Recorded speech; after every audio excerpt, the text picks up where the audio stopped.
So, ayan guys. Chinese New Year tapos na. So, nakatanggap tayo ng mga red packet. So, hindi pa natin nabubuksan guys. Surprise pa. Secret pa. Ngayon pa lang natin bubuksan guys. So, umpisahan natin. Tignan natin kung magkano ang laman ng ating mga natanggap. So, meron tayong 20 ringgit.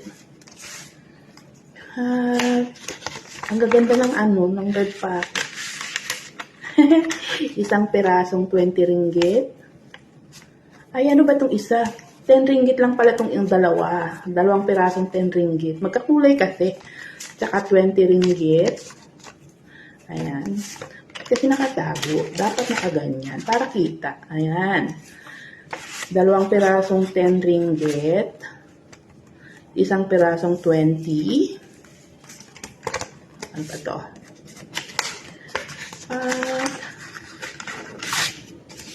10 ringgit. 10 ringgit. Isang pirasong 10 ringgit. Ayan. Ito.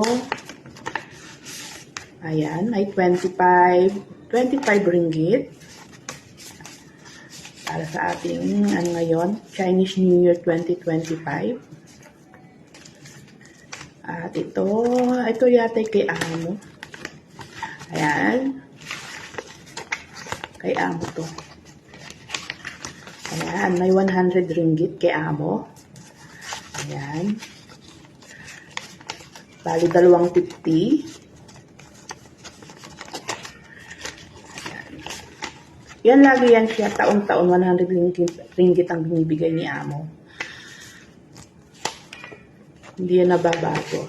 At meron ditong tag 100 ringgit. 1, 2, 3, 4, 5, 6, 7 ringgit. Ayan, 7 ringgit. Meron tayong 7 ringgit dito sa isa. Hindi ko alam kung magkano na to. Basta mamaya na natin totalin.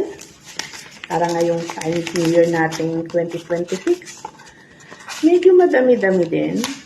Hindi ko lang ma-check kung magkano. Ito yung sa kapatid niya yata pa. Wala pa yung wala pa yung sa kapatid ni amo, yung nagpunta kasi sa Singapore, yung dating amo ni Bagtet. So meron ditong tagpa 5 ringgit. Ewan ko magkano rin, bilangin natin. 5, 10, 15, 20, 25, 30. 35, 40, 45. Tama ba yung bilang ko? 5, 10, 15, 20, 25, 30, 35, 40, 45 ringgit. Ayan. And so, meron tayong cute na cute. Alam mo yung cute na ampaw na red packet ay galing to dun sa kapatid niya sa Singapore. Taon-taon nagbibigay ng 5 ringgit. Pero ngayon tignan natin kung magkano ha.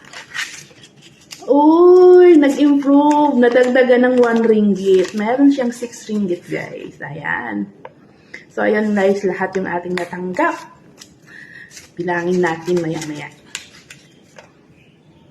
So, ayan na guys, yung ating na-collect ngayong Chinese New Year 2026. Ayan. Nasa 200 plus siya, guys. 1, 20, 30, 40, 50, 60, 70, 80, 90, 100, 200. Okay.